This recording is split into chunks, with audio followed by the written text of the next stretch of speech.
قرآن مجید میں ایک اور جگہ پر اللہ سبحانہ تعالیٰ نبی صلی اللہ علیہ وسلم سے خطاب کرتے ہوئے فرماتے ہیں وَتَوَكَّلْ عَلَى الْعَزِيزِ الرَّحِيمِ الَّذِي يَرَاكَ حِينَ تَقُومُ وَتَقَلُّبَكَ فِي السَّاجِدِينَ إِنَّهُ هُوَ السَّمِيعُ الْعَلِيمُ، اور توکل کیجئے اس غالب نہایت رحم والے پر، یعنی رحم فرمانے والی ہستی اللہ سبحانہ تعالیٰ پر آپ بھروسہ کیجئے۔ کون ہے وہ اللہ؟ الذی یراک حین تقوم، وہ جو آپ کو اس وقت بھی دیکھتا ہے جب آپ کھڑے ہوتے ہیں قیام کی حالت میں، یعنی اللہ سبحانہ تعالیٰ کے آگے نماز میں قیام فرما رہے ہوتے ہیں۔ وتقلبک فی الساجدین، اور سجدہ کرنے والوں کے درمیان جب آپ رکوع اور سجدہ کر رہے ہوتے ہیں اور دوسرے بھی آپ کے ساتھ مل کر رکوع کر رہے ہوتے ہیں، سجدے کر رہے ہوتے ہیں، اللہ تعالیٰ اس وقت بھی آپ کی نگرانی کر رہا ہوتا ہے، اس وقت بھی آپ کو دیکھ رہا ہوتا ہے۔ اور انہ هو السمیع العلیم، بے شک وہ سننے والا جاننے والا ہے۔ لیکن نماز کی حالت میں کتنا کم ہم یہ سوچتے ہیں کہ میرے اس قیام کو اللہ تعالیٰ دیکھ رہے ہیں، میرے اس رکوع میں اللہ سبحانہ وتعالیٰ میری نگرانی فرما رہے ہیں، جب میں سجدے کی حالت میں ہوں تو اللہ تعالیٰ اس وقت بھی میرے پورے حال سے باخبر ہیں کہ میری سوچ اس وقت کیا ہے، میرے خیالوں میں اس وقت کیا ہے، میرے دل کے اندر اس وقت کیا احساس ہے۔ کیا واقعی اگر میرا سر جھکا ہوا ہے، زمین پر لگا ہوا ہے، تو واقعی میں میرے خیالات اور میرے اندر کا انسان بھی پوری طرح اللہ سبحانہ وتعالیٰ کے حکم کی فرما برداری کر رہا ہے؟ کیا واقعی وہ اس کی عقل اور اس کی سمجھ اور اس کا دل اور اس کے جذبات سب کچھ اللہ سبحانہ وتعالیٰ کے تابع ہیں؟ اسی طرح انسان جب چلتا پھرتا ہے یا دنیا میں اور بہت سے کام کاج کرتا ہے تو کتنی بار یہ سوچتا ہے کہ وہ اللہ سبحانہ وتعالیٰ کی نگرانی میں ہے۔ اگر ہر انسان اللہ تعالیٰ کی اس صفت کو اچھی طرح سمجھ لے اور اس بات کا یقین کر لے کہ وہ دنیا میں کہیں بھی بھاگ کر جائے، خواہ وہ زمین کے اوپر کہیں اڑ رہا ہو یا زمین پہ کہیں چل رہا ہو یا زمین کے اندر کہیں اتر کر چھپا ہوا ہو یا پھر کہیں پانی میں ہو، وہ ہر حال میں اللہ سبحانہ تعالیٰ کی نظروں میں ہے۔ اس کا کوئی بھی عمل خواہ وہ چھوٹا ہو یا بڑا اللہ تعالیٰ سے چھپا ہوا نہیں ہے۔ اور حقیقت یہ ہے کہ اگر یہ ایمان انسان کے اندر پختہ ہو جائے تو انسان کے بہت سے گناہ خود بخود کم ہو جائے۔ اللہ تعالیٰ کے حاضر ہونے کا احساس اس کے اندر ایسا تقویٰ پیدا کرے، ایسا خوف پیدا کرے کہ وہ انسانوں کے ڈر سے نہیں، اللہ سبحانہ تعالیٰ کے ڈر سے ان کاموں کو چھوڑ دے جو اللہ تعالیٰ کو ناپسند ہے اور جو اس کی مخلوق کو نقصان دینے والے ہیں۔ اگرچہ اللہ سبحانہ تعالیٰ اپنے بندوں کے حال سے براہ راست واقف ہیں، خود نگرانی کر رہے ہیں، خود دیکھ رہے ہیں، لیکن اس کے باوجود جو فرشتے اس نے انسان پر نگران مقرر کیے ہوئے ہیں ان سے بھی اللہ تعالیٰ بندوں کے حالات پوچھتے رہتے ہیں۔ یہ بھی اللہ سبحانہ تعالیٰ کی بندوں کے بارے میں ایک خاص رحمت ہے اور اس کی کیئر ہے اور اس کا کنسرن ہے اور اس کی محبت ہے اور اس کی توجہ ہے اپنے بندوں کے حالات پر۔ ایک حدیث میں آتا ہے رسول اللہ صلی اللہ علیہ وسلم نے فرمایا کہ رات اور دن میں فرشتوں کی ڈیوٹیاں بدلتی رہتی ہیں، یعنی کرام کاتبین کی، اور فجر اور عصر کی نمازوں میں ان کا اجتماع ہوتا ہے، وہ اکٹھے ہوتے ہیں۔ پھر تمہارے پاس رات کو رہنے والے فرشتے جب اوپر چڑھتے ہیں تو اللہ تعالیٰ ان سے پوچھتا ہے، حالانکہ وہ ان سے کہیں زیادہ اپنے بندوں کے حالات سے خود واقف ہے۔ وہ پوچھتا ہے، میرے بندوں کو تم نے کس حال میں چھوڑا؟ وہ کیا کر رہے تھے؟ وہ جواب دیتے ہیں، جب ہم نے انہیں چھوڑا تو وہ فجر کی نماز پڑھ رہے تھے، اور جب ان کے پاس گئے تب بھی وہ عصر کی نماز پڑھ رہے تھے۔ اور اسی طرح دوسرے فرشتوں سے پوچھتا ہے تو وہ بھی اسی طرح جواب دیتے ہیں۔ اللہ سبحانہ تعالیٰ اپنے بندوں کی نگرانی کرتے ہوئے، اپنے بندوں کا خیال کرتے ہوئے ان پر اپنی خاص رحمت فرماتے ہیں، اور خصوصی طور پر جو بندے عبادت گزار ہوتے ہیں اللہ سبحانہ تعالیٰ ان سے محبت کرتے ہیں۔ پھر اسی طرح اللہ تعالیٰ اپنے بندوں کے غموں سے بھی آگاہ ہوتا ہے کہ اس وقت بندے کے دل کی کیفیت کیا ہے، وہ کس پریشانی کا شکار ہے۔ بعض اوقات ہم جب پریشان ہوتے ہیں تو ہمیں یوں لگتا ہے جیسے ہم تنہا رہ گئے ہیں، ہمارا کوئی بھی نہیں۔ کبھی کوئی فوت ہو جائے تو ہم سوچتے ہیں کہ اب ہمارا کون ہوگا، اب ہمارا کیا بنے گا۔ لیکن اس وقت بھی، غم کے ان لمحات میں بھی اگر انسان کو یہ یاد رہے کہ اس کا رب ہے جو اس کے حالات کو جانتا ہے اور اس کی تکلیف کو محسوس کرتا ہے اور وہ اس کے حال سے پوری طرح باخبر ہے، تو یہ چیز انسان کے لیے بہت اطمینان کا باعث ہو سکتی ہے۔ اس سلسلے میں ایک روایت آتی ہے جس سے ہمیں پتہ چلتا ہے کہ رسول اللہ صلی اللہ علیہ وسلم نے ایک موقع پر حضرت ابراہیم علیہ السلام کا یہ قول دہرایا جس میں انہوں نے اللہ تعالیٰ سے عرض کی کہ رب انہن اضللن کثیرا من الناس فمن تبعنی فانہ منی، کہ اللہ ان بتوں نے بہت سے لوگوں کو بہکا دیا ہے، پھر ان میں سے جو میری پیروی کرے تو وہ مجھ سے ہے۔ اور پھر عیسیٰ علیہ السلام کے قول کو دہرایا کہ ان تعذبہم فانہم عبادک وان تغفر لہم فانک انت العزیز الحکیم، کہ اگر تو ان کو عذاب دے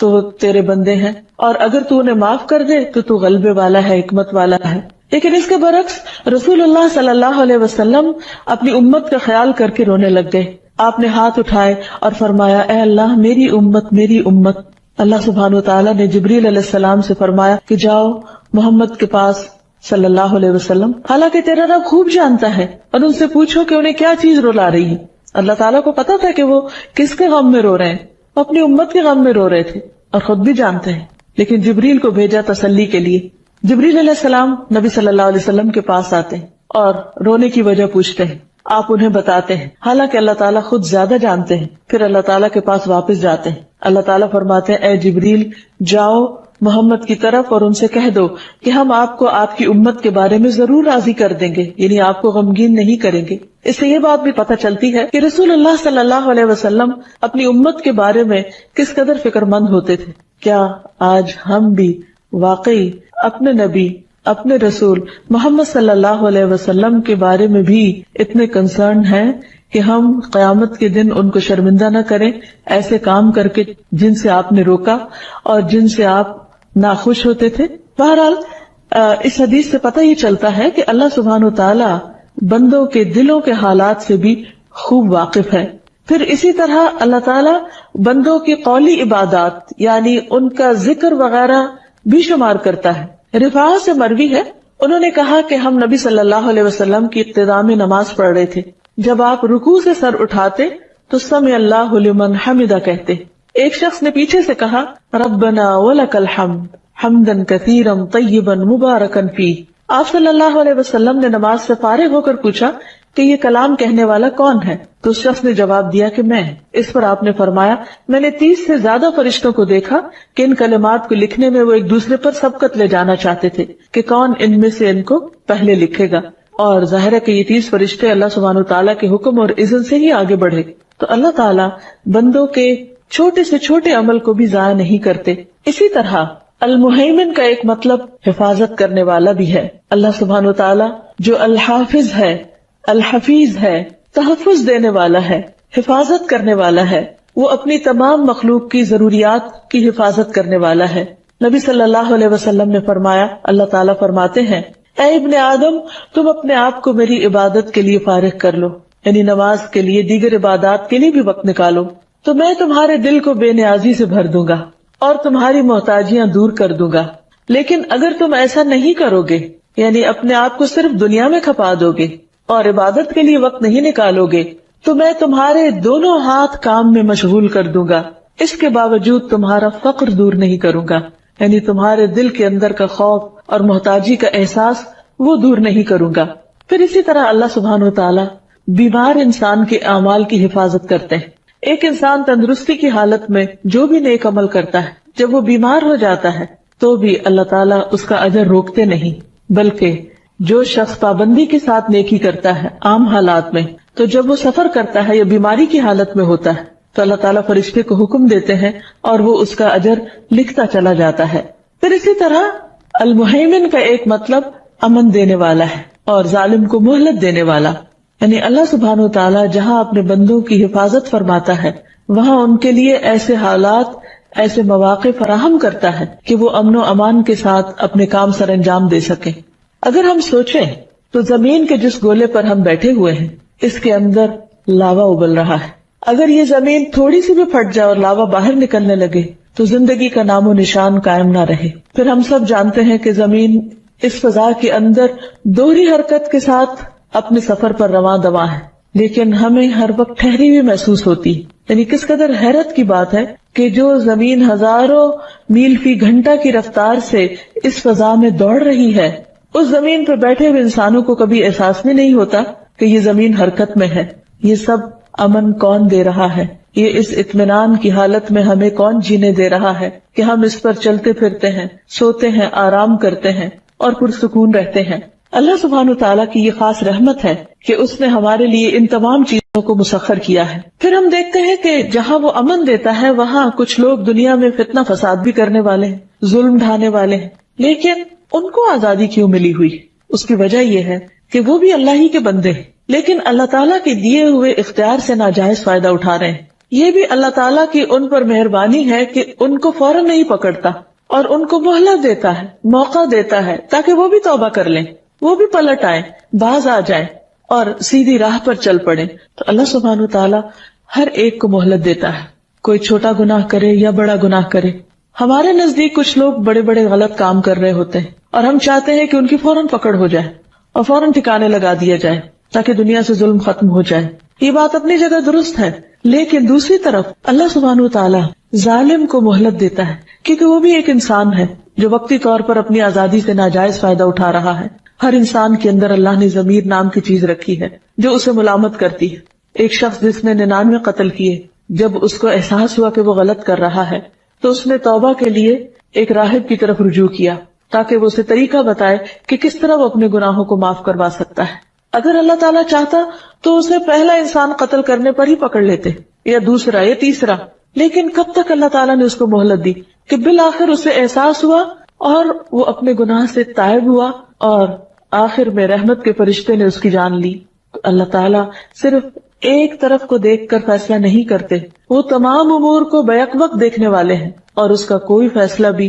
حکمت سے خالی نہیں ہے، اور وہ ہر ایک کو مہلت دیتا ہے اور ہر ایک کے لیے مواقع فراہم کرتا ہے تاکہ بندہ صحیح راہ پر آ جائے اور پلٹ آئے۔ پھر اسی طرح مہیمن کا ایک مطلب گواہ بھی ہوتا ہے، الشاہد، یعنی وہ جو خبر رکھتا ہو، نظر رکھنے والا ہو۔ تو اللہ تعالیٰ اپنی مخلوق پر شہید ہے، یعنی گواہ ہے۔ بندوں سے جو بھی کوئی قول اور فعل سرزد ہوتا ہے اللہ تعالیٰ اس کو پوری طرح جانتا ہے۔ قرآن مجید میں آتا ہے وَمَا تَكُونُ فِي شَأْنٍ وَمَا تَتْلُو مِنْهُ مِنْ قُرْآنٍ وَلَا تَعْمَلُونَ مِنْ عَمَلٍ إِلَّا كُنَّا عَلَيْكُمْ شُهُودًا إِذْ تُفِيضُونَ فِيهِ وَمَا يَعْزُبُ عَنْ رَبِّكَ مِنْ مِثْقَالِ ذَرَّةٍ فِي الْأَرْضِ وَلَا فِي السَّمَاءِ وَلَا أَصْغَرَ مِنْ ذَلِكَ وَلَا أَكْبَرَ إِلَّا فِي كِتَابٍ مُبِينٍ۔ اور تم نہ کسی حال میں ہوتے ہو اور نہ اس کی طرف سے آنے والے قرآن میں سے کچھ پڑھتے ہو اور نہ تم کوئی عمل کرتے ہو مگر یہ کہ ہم اس پر شاہد ہوتے ہیں۔ یعنی کسی بھی حال میں تم ہو، قرآن میں سے کچھ بھی تم پڑھ رہے ہو تو ہم خود سن رہے ہوتے ہیں، ہم خود گواہ ہوتے ہیں جب تم اس میں مشغول ہوتے ہو۔ اور تمہارے رب سے کوئی ذرہ برابر چیز نہ زمین میں غائب ہوتی ہے اور نہ آسمان میں، نہ اس سے کوئی چھوٹی چیز اور نہ بڑی چیز مگر ایک واضح کتاب میں موجود ہوتی ہے۔ تو سوال یہ پیدا ہوتا ہے کہ اللہ سبحانہ و تعالیٰ بندوں کے اعمال پر کیوں گواہ ہے؟ بندوں کے اعمال خود کیوں دیکھ رہے ہیں؟ اس کی ایک بڑی وجہ یہ ہے کہ اللہ سبحانہ و تعالیٰ بندوں کے ان اعمال کو گن گن کر رکھ رہے ہیں تاکہ قیامت کے دن بندوں کو ان کی جزا دی جا سکے۔ حدیث میں آتا ہے اللہ تعالیٰ فرماتے ہیں اے میرے بندو، یہ تمہارے اعمال ہیں کہ جنہیں میں تمہارے لیے شمار کر رہا ہوں، میں تمہارے لیے گن رہا ہوں، انہیں خود گن رہا ہوں۔ اگرچہ فرشتے بھی لکھتے ہیں لیکن اللہ سبحانہ و تعالیٰ خود بھی گنتے ہیں۔ اسے کیا گنتے ہیں؟ کس کی کتنی نمازیں ہو گئی، کس کے کتنے روزے ہو گئے، کس نے کتنی سچی بات کی اور کتنے جھوٹ بولے ہیں، وہ بھی لکھے جاتے ہیں، وہ بھی گنے جاتے ہیں۔ کس نے کتنا صدقہ کیا ہے، کس نے کتنی دفعہ تسبیح پڑھی ہے۔ تو یہ سب کچھ اللہ سبحانہ و تعالیٰ گن گن کے رکھ رہے ہیں اور فرماتے ہیں کہ میں تمہارے لیے شمار کر رہا ہوں، پھر میں تمہیں ان کا پورا پورا بدلہ دوں گا۔ تو جو آدمی بہتر بدلہ پائے وہ اللہ کا شکر ادا کرے، اور جو بہتر بدلہ نہ پائے تو اپنے نفس ہی کو ملامت کرے۔ یعنی ایسا نہیں کہ اگر انسان کچھ نہیں کرے گا تو اس کے لیے خود بخود کچھ لکھا جاتا رہے گا، نہیں۔ تو ہمیں اصل میں جس چیز کی فکر کرنی چاہیے وہ نیک اعمال ہے کہ ہم زیادہ سے زیادہ کر سکیں، اس کے ساتھ ساتھ اس کی کوالٹی اور اس کی جو روح ہے اس کو بھی مد نظر رکھنا ضروری ہے۔ پھر یہ ہے کہ اللہ تعالیٰ ایک اور جگہ پر فرماتے ہیں سواء منکم من اسر القول ومن جہر بہ، برابر ہے تم میں سے جو بات چھپا کر کرے اور جو اسے بلند آواز سے کرے۔ یعنی اللہ کے لیے بالکل برابر ہے۔ ہمارے لیے فرق ہو جاتا ہے کیونکہ ہمارے کان ایک سرٹن فریکوینسی کے بعد سن نہیں پاتے، یعنی کہ وہ آواز کم ہو یا زیادہ ہو تو ہم سن نہیں سکتے، ایک خاص لمٹ کے اندر سنتے ہیں۔ لیکن اللہ تعالیٰ کے لیے ایسی کچھ بھی مشکل نہیں، وہ ہر بات کو سنتے ہیں، چپکے چپکے کی جائے، سرگوشیوں کی حالت میں کی جائے یا پھر چیخ چلا کر کی جائے۔ ایک اور جگہ پر فرماتے ہیں واللہ شہید علی ما تعملون، اللہ تعالیٰ پوری طرح شاہد ہے اس پر جو بھی تم کرتے ہو۔ اور پھر یہ کہ قیامت کے دن یہ سارے اعمال سامنے لائے جائیں گے تو انسان جھٹلا نہ سکے گا، کیونکہ اللہ تعالیٰ خود گواہ ہے اس پر۔ حدیث میں آتا ہے کہ ایک آدمی کو قیامت کے دن لایا جائے گا اور اس سے کہا جائے گا کہ اس پر اس کے صغیرہ گناہ پیش کرو، یعنی اس کے سامنے لا کے رکھے جائیں تو اس کے گناہ پیش کر دیے جائیں گے، اور اس کے جو بڑے بڑے گناہ ہیں ان کو چھپا کر رکھا جائے گا۔ تو اقرار کروانے کے لیے اسے کہا جائے گا کیا تو نے فلاں دن مثلا سنڈے کو یا منڈے کو یہ کام کیا تھا، تو وہ اقرار کر لے گا، انکار کی گنجائش کس کو ہوگی؟ لیکن ساتھ ہی ڈر رہا ہوگا کہ اس کے جو بڑے گناہ تھے ان کا کیا ہوگا، یہ تو چھوٹی چھوٹی چیزیں، اس کو اپنی بڑی بڑی غلطیاں بھی یاد آ جائیں گی۔ اب اللہ تعالیٰ فرمائے گا کہ اس بندے کے ہر گناہ کے عوض اس کو نیکی دے دو، کیونکہ بندہ جب گناہ کرنے کے بعد توبہ کر لیتا ہے تو اللہ تعالیٰ اس کے گناہوں کو نیکیوں میں بدل دے گا۔ اب وہ بندہ کہے گا کہ یا رب میں نے کچھ اور گناہ بھی کیے تھے، وہ مجھے یہاں نظر نہیں آ رہے، یعنی وہ جو کبیرہ گناہ جن سے ابھی تک وہ ڈر رہا تھا ان کا بھی ذکر خود کر دے گا۔ تو بہرحال یہ اللہ سبحانہ وتعالیٰ کی شان رحیمی ہے کہ وہ بندوں کی غلطیوں اور خطاؤں سے اس قدر درگزر فرماتا ہے اور اتنی خوبصورت طریقے سے توبہ قبول کرتا ہے کہ ان کی خطاؤں کو بھی قیامت کے دن نیکیوں میں بدل دے گا، لیکن اس کے لیے شرط یہ ہے کہ انسان سچے دل سے توبہ کرے۔ المہیمن کے معنی میں ایک قول یہ بھی ہے کہ یہ وہ ذات ہے جو اطاعت کرنے والے کے ثواب میں سے کچھ بھی کم نہ کرے، خواہ وہ ثواب کتنا ہی زیادہ کیوں نہ ہو، اور نافرمان جتنی سزا کا حقدار ہے اس سے زیادہ اس کو سزا نہ دے، کیونکہ اس پر جھوٹ جائز نہیں، اور اللہ تعالیٰ کو یہ حق حاصل ہے کہ وہ زیادہ ثواب دے کر مہربانی فرمائے اور بہت ساری سزاؤں کو معاف کر دے، یہ اس کے اپنے اختیار میں ہے۔ تو المہیمن جو ہے امن دینے والا ہے اور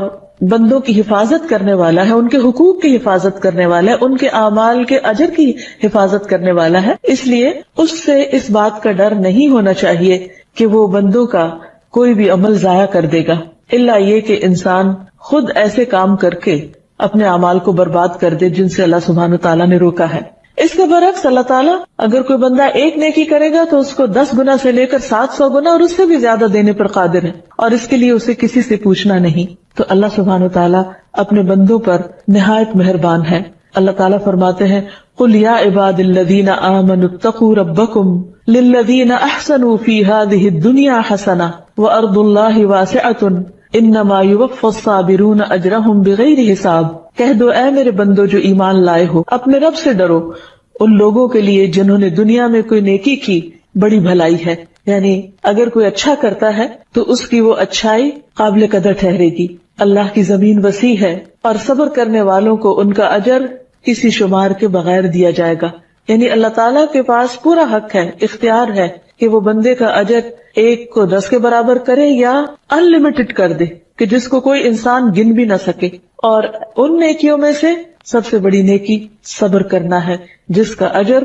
بغیر حساب کے انسان کو ملے گا۔ پھر اسی طرح اللہ تعالیٰ ذرہ برابر بھی اجر ضائع نہیں کرتا، یعنی ایک کام میں صرف کرنے والے کا نہیں بلکہ اس کام میں جو دوسروں کا تعاون ہوتا ہے ان کو بھی ساتھ اجر عطا کرتا ہے۔ مثلا ایک شخص کو نیک کام کرتا ہے، اس کو دیکھ کر کوئی اور کرتا ہے، یا ایک شخص کسی کو نیکی کی راہ دکھاتا ہے تو نیکی کی راہ دکھانے والا اگر خود اس پر عمل کر رہا ہے تو اس کو بھی اجر مل رہا ہے، اور اس راہ دکھانے پر جتنے بھی لوگوں کو وہ راہ دکھاتا ہے، خواہ وہ 100 ہو یا 1000 ہو، ان سب کو بھی اجر عطا فرماتا ہے۔ تب آپ دیکھیے کہ اس کے خزانوں میں کسی بھی قسم کی کمی نہیں آتی، خواہ وہ ایک چھوٹی سی نیکی پر لاکھوں کو نوازے، جو کہ ایک کرنے والے نے صرف خود نہیں کی، دوسروں کو بھی بتا دی۔ مثلا اگر کوئی شخص خود سبحان اللہ پڑھ رہا ہے اور وہ دوسروں کو بھی سکھا دیتا ہے کہ تم بھی سبحان اللہ پڑھو، اگر 1000 لوگ اس کے کہنے پر سبحان اللہ پڑھنے لگتے ہیں تو اس شخص کو نہ صرف یہ کہ اپنے سبحان اللہ پڑھنے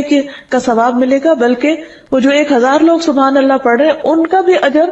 ان کو ملنے کے علاوہ اس کو بھی ملے گا۔ تو آپ دیکھیے کہ اللہ سبحانہ وتعالیٰ کی نوازشوں کی کوئی حد نہیں، اور عمل تو عمل ہے، لیکن اگر کوئی شخص نیت بھی کر لیتا ہے تو اس پر بھی وہ اس کو اجر عطا کرتا ہے۔ تو ہمیں اللہ سبحانہ وتعالیٰ سے ہر حال میں اچھی امید رکھنی چاہیے اور اس سے دعا کرتے رہنا چاہیے، اور اس کے ہر نام کے ساتھ اس کو پکارنا چاہیے. انسان ایک دن کے اندر مختلف حالتوں سے گزرتا ہے، اور اگر اللہ تعالیٰ کے ان ناموں کی پہچان ہو تو جس وقت جس حالت میں اسے اللہ تعالیٰ کی کوئی خاص صفت یاد آئے، اس کا کوئی خاص نام یاد آئے، تو اس نام کا واسطہ دے کر یا اس نام کے ذریعے اللہ سبحانہ تعالیٰ سے دعا کرنی چاہیے اور اس کا ذکر کرتے رہنا چاہیے. اگرچہ نبی صلی اللہ علیہ وسلم نے المہیمن کے لفظ کے ساتھ کوئی خاص دعا نہیں کی، لیکن بہت مواقع ایسے ہیں جس میں اللہ تعالیٰ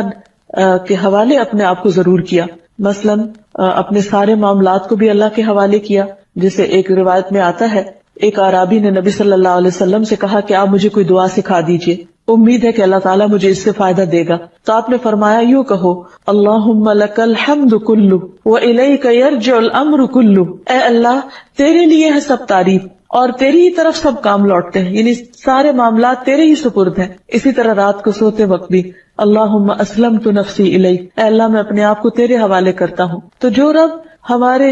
جاگنے کی حالت میں ہماری حفاظت کرتا ہے وہ سونے کی حالت میں بھی ہماری حفاظت کرتا ہے. اور پھر یہ ہے کہ انسان جب اپنے آپ کو اللہ کے حوالے کر دیتا ہے، اپنی جان کو، اپنے مال کو، اپنی اولاد کو، اپنے متعلقین کو، تو اللہ سبحانہ وتعالیٰ ان تمام چیزوں کی حفاظت فرماتا ہے. اسی لیے جب کوئی مسافر سفر پر روانہ ہوتا ہے تو اس کو جو دعا دی جاتی ہے، نبی صلی اللہ علیہ وسلم نے جو دعا سکھائی ہے وہ یہی ہے کہ استودع اللہ دینک و امانتک و خواتیم عملک، کہ میں تمہارے دین، امانت اور عمل کے خاتمے کو اللہ کے سپرد کرتا ہوں. یعنی اگر کوئی شخص سفر پر جا رہا ہو تو ہمیں یہ دعا پڑھنے کی تلقین کی گئی ہے. اب یہ کہ جب ہم اللہ تعالیٰ کی صفت کو پہچان لیں تو اس کا ہماری زندگی پر کیا اثر ہونا چاہیے. سب سے پہلے تو یہ کہ ہمیں اس بات کا یقین ہونا چاہیے کہ ہم ہر وقت اللہ کی نگاہ میں ہمارے ایک ایک عمل کو دیکھا جا رہا ہے. اگر واقعی دیکھا جا رہا ہے تو پھر ہمارا طرز عمل کیا ہو. کبھی کوئی انسان بھی ہمیں دیکھ رہا اور ہمیں پتہ چل جائے تو ہم کانشیس ہو جاتے ہیں ایک دم. جیسے کہیں اگر بیٹھے ہوئے کچھ کر رہے ہیں اور ہمیں شک گزرے کے باہر ونڈو سے کوئی ہمیں دیکھ رہا ہے، جیسے رات کے اندھیرے میں آپ اپنے گھر میں لائٹ جلا کر بیٹھے ہیں اور آپ کو تھوڑا سا آہٹ محسوس ہوتی ہے اور یوں لگتا ہے جیسے باہر سے کوئی جھانک رہا ہے، تو آپ کمفرٹیبل ہو کے یا ریلیکس ہو کے نہیں بیٹھتے، آپ ایک دم الرٹ ہو جاتے ہیں کہ اچھا کوئی دیکھ رہا ہے. تو اس وقت آپ کیا کریں گے اور کیا نہیں کریں گے. آپ ایسا کبھی بھی نہیں کریں گے کہ اس وقت اپنا بیگ کھول کر پرس سے پیسے نکال کر وہ گننا شروع کر دے، کیونکہ آپ کو ڈر ہوگا کہ کہیں کوئی باہر سے اٹیک نہ کر دے اور آپ کا یہ عمل اس وقت آپ کے لیے خطرناک نہ ہو. اسی طرح کہیں پر بھی، کسی بھی موقع پر، کسی بھی جگہ پر جب انسان کو یہ احساس ہوتا ہے کہ کوئی شخص اس کے آس پاس ہے تو اس کا طرز عمل بالکل مختلف ہوتا ہے بنسبت اس وقت کے جب اس کے پاس کوئی بھی نہیں ہوتا. اس وقت انسان بالکل ریلیکس ہوتا ہے. ٹھیک ہے، انسانوں کے ساتھ معاملہ کرتے وقت تو انسان کی یہ کیفیات مختلف ہو سکتی، لیکن اللہ سبحانہ وتعالیٰ وَلِلَّهِ الْمَثَلُ الْأَعْلَى ان تمام چیزوں سے بالا و برتر ہے. جب ہمیں اس نام کا یقین، ایمان اور اس پر اعتماد ہو جائے تو ہمارے دل کے اندر ایک ایسی کیفیت ہونی چاہیے کہ ہمارے ساتھ یہ احساس ہمیشہ باقی رہے کہ میرا رب حفاظت کرنے والا ہے، میرا رب نگرانی کر رہا ہے، میرا رب اس وقت میرے معاملات کو دیکھنے والا ہے، میں اپنا سب کچھ اس کے سپرد کرتی ہوں. اس سے ایک طرف تو ہم کانشیسلی زندگی بسر کریں گے اور دوسری طرف ہمارے اندر ایک امن اور اطمینان کی کیفیت بھی ہوگی. اگر کوئی شخص آپ کو مس انڈرسٹینڈ کر رہا ہے تو بھی آپ کے اندر اطمینان ہوگا کہ میرا رب تو میرے دل کے حال کو جانتا ہے، میرا رب میرے ظاہر اور باطن کو جانتا ہے. بندوں کا خوف دل سے نکل جائے گا اور اللہ سبحانہ وتعالیٰ کی نگرانی کا احساس آپ کو مزید اچھے کاموں پر ابھارے گا. اور قرآن مجید میں آتا ہے وَهُوَ مَعَكُمْ أَيْنَمَا كُنْتُمْ وَاللَّهُ بِمَا تَعْمَلُونَ بَصِيرٌ، اور وہ تمہارے ساتھ ہے جہاں بھی تم ہو اور اللہ ان سب چیزوں کو جو بھی تم کرتے ہو دیکھ رہا ہے، خوب دیکھنے والا ہے. پھر اسی طرح ہمیں اپنے بچوں کی تربیت بھی اسی انداز سے کرنی چاہیے کہ بچوں جہاں بھی تم ہو اللہ تمہیں دیکھتا ہے. قرآن مجید میں آتا ہے کہ لقمان نے اپنے بیٹے کو وصیت کی تھی یا بنی انہا ان تک مثقال حبۃ من خردل فتکن فی صخرۃ او فی السماوات او فی الارض یأت بها اللہ ان اللہ لطیف خبیر. اے میرے چھوٹے بیٹے، بے شک کوئی بھی چیز اگر رائی کے دانے کے وزن کے برابر بھی ہو، زمین میں ہو یا آسمان میں، تو اللہ اس کو لے آئے گا. بلا شبہ اللہ بڑا باریک بین، پوری خبر رکھنے والا ہے. اسی طرح انسان کے اندر اس صفت کا احساس احسان کا رویہ پیدا کرتا ہے. بعض اوقات لوگ ہم سے اچھا سلوک نہیں کرتے یا ہمارا حق ادا نہیں کرتے تو بھی ہم پوری کوشش کرتے رہے کہ ہم ان کا حق ادا کریں یا ان سے بہتر سلوک کریں، کیونکہ انسانی کمزوری ہے کہ وہ دوسروں کے رویے کا تابع ہو جاتا ہے کہ فلاں نے میرے ساتھ ایسا کیا، اب میں بھی اس کو مزہ چکھاؤں. لیکن جو شخص رب کی اس صفت پر یقین رکھتا ہے وہ بندوں کے رویوں کے تابع نہیں ہوتا، وہ ان کے ساتھ ہر حال میں اچھا